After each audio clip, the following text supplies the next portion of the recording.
신비로운 세상 유튜브 구독자 여러분 반갑습니다.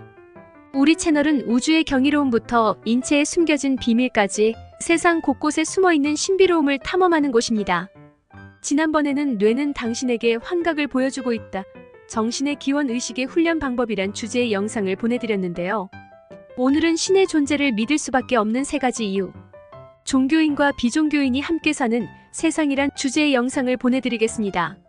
안녕하세요. 오늘은 미국의 신학자이자 철학자인 윌리엄 레인 크레이그가 신이 존재한다고 믿어야 할 5가지 이유를 제시한 인터뷰 내용 중 비기독교인의 입장에서도 고려해볼 만한 3가지 이유를 전달해보았습니다.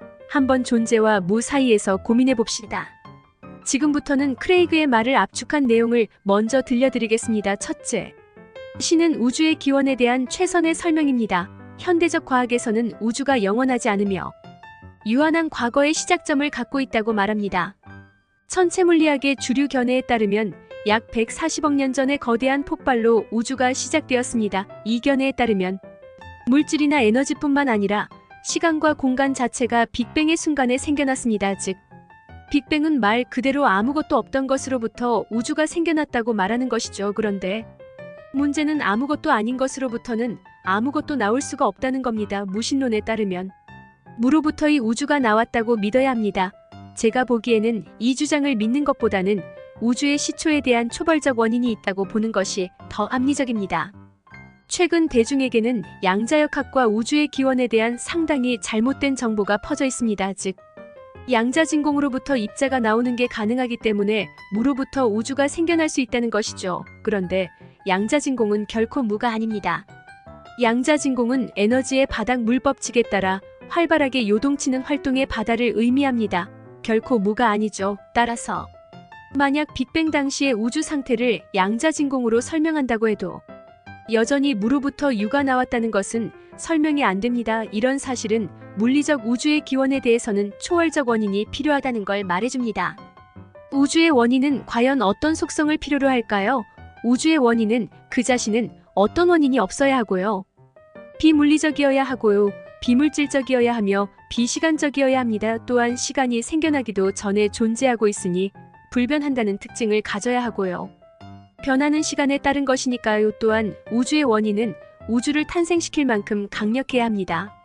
그리고 저는 우주의 원인이 인격적이어야 한다고 생각합니다. 왜냐하면 우주의 시작은 비시간적인 원인으로부터 시간적인 결과로 이어진 것이니까요. 비인격적인 존재자는 그저 기계적으로 작동하면서 이전에 있는 조건에 따라서 결과를 만들어냅니다. 예를 들어서 물은 온도가 0도 아래로 내려가면 얼죠. 그런데 물은 시간적 조건에 따라서 변화합니다. 0도 이하라는 이전 시간의 조건이 물이 언다는 미래 사건을 만들어내죠. 그런데 우주의 원인은 시간적이어서는 안 됩니다. 시간에 따라 이전 조건으로부터 미래의 결과를 만들어내서는 안 된다는 거죠. 따라서 우주의 기원은 물질에 기초하지 않은 초월적 원인이어야 할 뿐만 아니라 시간을 초월해서 이전 조건이라는 것이 없이도 새로운 결과를 만들어내는 자유의지를 가진 창조자여야 합니다. 둘째, 신은 객관적인 도덕적 가치와 의무의 존재에 대한 최선의 설명입니다. 신이 존재하지 않는다면 선과 악, 옳음과 그름의 객관적 기준을 찾기가 매우 어렵습니다. 무신론적 견해에 따르면 도덕적 가치는 그저 생물학적 진화와 사회적 조건의 부산물에 불과합니다. 마이클 루즈라는 무신론자 과학 철학자는 다음과 같이 말했습니다. 도덕은 생물학적 적응이다. 윤리학은 허상이다. 도덕은 생존과 번식에 도움을 줄 뿐이다. 그 이상의 어떤 더 깊은 의미도 다 허상이네요. 자연주의적인 무신론적인 견해에 따르면 객관적인 도덕적 가치와 의무는 존재하지 않습니다. 하지만 문제는 우리는 도덕적 경험 속에서 객관적인 도덕적 가치와 의무의 영역을 발견한다는 겁니다. 우리에게 강력한 영향을 미치면서 구속력을 지닌 것들 말이죠. 심지어 루즈 또한 이렇게 말합니다. 어린아이를 강간하는 것이 도덕적으로 허용 가능하다고 말하는 사람은 2+2가 5라고 말하는 사람만큼이나 오류를 범하는 것입니다. 그렇다면 도대체 이 일반적인 도덕적 가치와 의무의 기초를 어떻게 설명해야 할까요? 제 생각의 답은 바로 신 안에 있습니다. 신이 존재한다면 옳고 그름에 대한 객관적 기초를 발견할 수 있습니다. 무신론에서는 결코 이런 일을 할 수가 없죠. 저는 이게 신 존재에 대한 가장 강력한 추측 중 하나라고 생각합니다.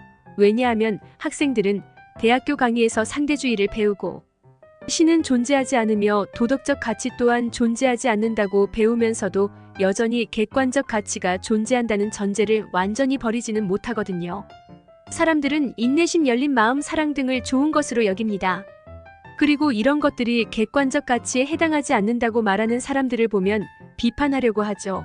객관적인 도덕적 가치와 의무가 존재한다는 전제를 버리는 것은 매우 어려운 일입니다. 셋째, 신은 개인적으로 알 수 있고 경험이 될 수 있습니다. 이 세 번째 주장은 논증이라고 보기는 어렵습니다.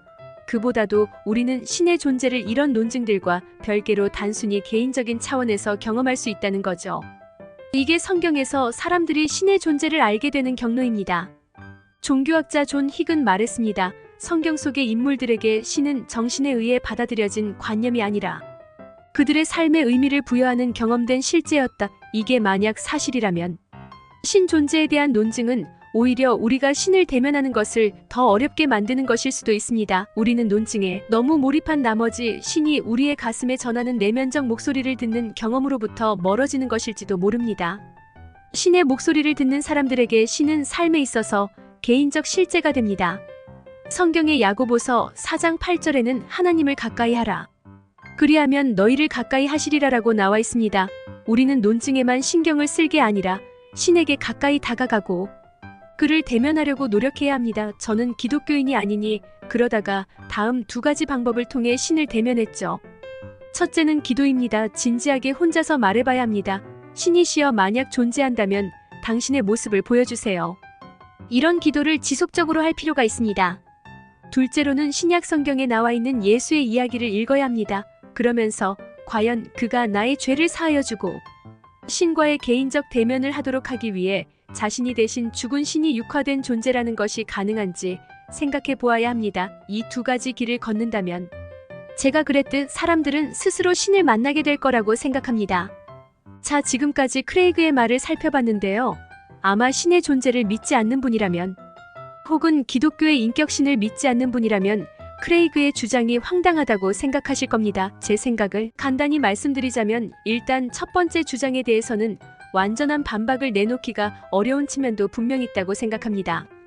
정말로 과학적인 관점에서 무로부터 유가 나왔다고 가정할 수밖에 없다면 그러면 도대체 어떻게 그 현상이 일어난 건지 제 머리로는 설명할 수가 없습니다. 다만 우주의 초월적인 원인이 존재한다고 해도 그게 기독교에서 말하는 인격신일 필요는 없다고 생각합니다.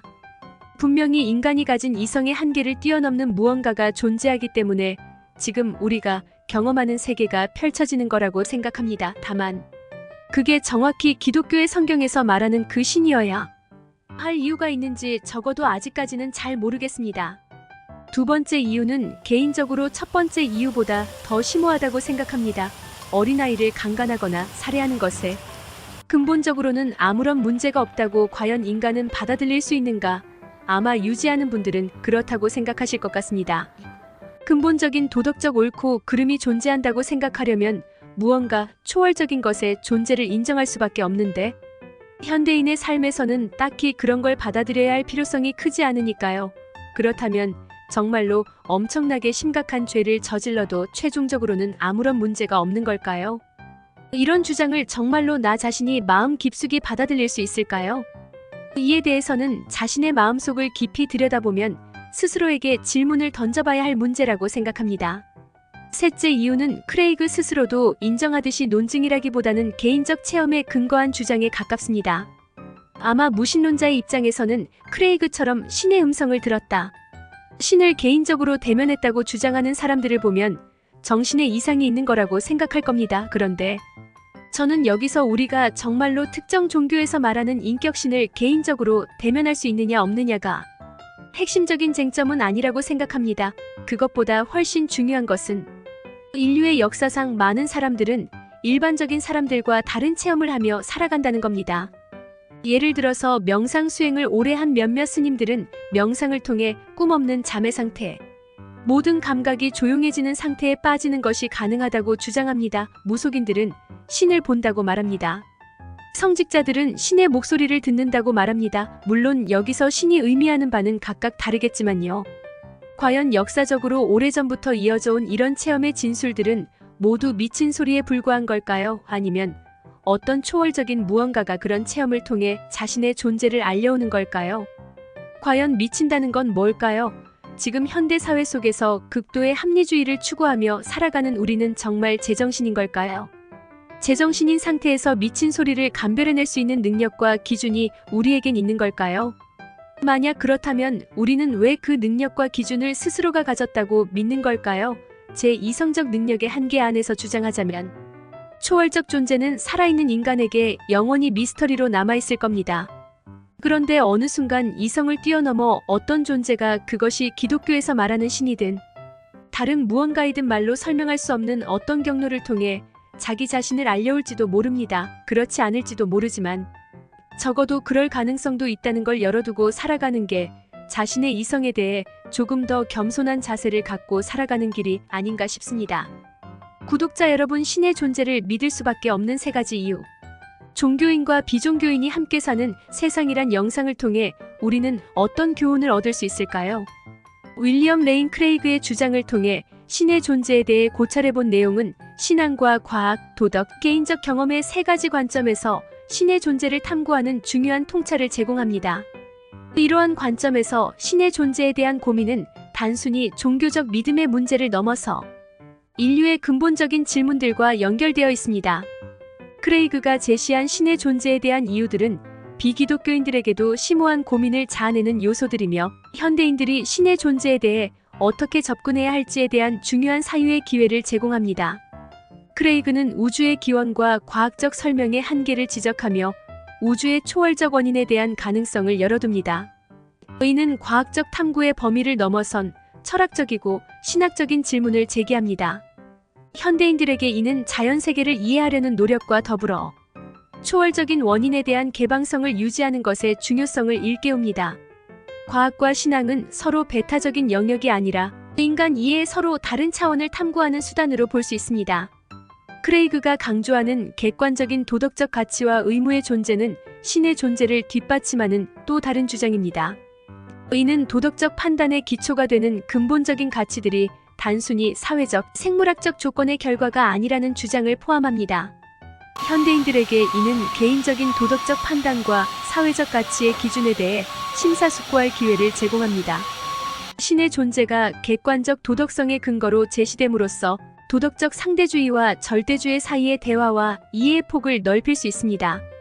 크레이그가 언급한 신의 개인적 경험은 신의 존재에 대한 가장 직접적이고 개인적인 증거가 될 수 있습니다. 이는 각자의 내면적 경험과 신성한 존재와의 관계를 탐색하는 과정을 강조합니다. 현대인들에게 이는 자신의 영적 경험을 탐색하고 이해하며 그 의미를 찾는 과정에서 중요한 가치를 찾을 수 있음을 보여줍니다. 신을 믿는 사람이든 아니든 자신의 내면을 깊이 들여다보고 자신만의 영적, 철학적 질문에 대한 답을 찾는 여정은 매우 가치 있는 과정입니다. 신의 존재에 대한 다양한 접근 방식과 견해는 인류가 공유하는 근본적인 질문들에 대한 다양한 대답을 제공합니다. 신을 믿는 사람들과 믿지 않는 사람들 사이의 대화와 이해는 서로 다른 세계관을 존중하고 이해하는 데 중요합니다. 이는 공동체 내에서의 평화와 조화를 촉진하며 서로 다른 신념 체계를 가진 사람들 간의 공존을 가능하게 합니다. 신의 존재에 대한 믿음이든 의심이든 그것은 인간이 공유하는 근본적인 탐구의 일부이며 이러한 탐구 과정에서 서로를 이해하고 존중하는 것이 중요합니다. 신비로운 세상 유튜브 구독자 여러분, 오늘의 영상은 여기까지입니다. 이 영상이 도움이 되셨다면 구독과 좋아요, 알람 설정 부탁드립니다. 시청해주셔서 감사합니다. 계속적으로 우주의 경이로움부터 인체에 숨겨진 비밀에 관한 다양한 영상을 보내드리겠습니다. 다음 영상에서 또 만나요.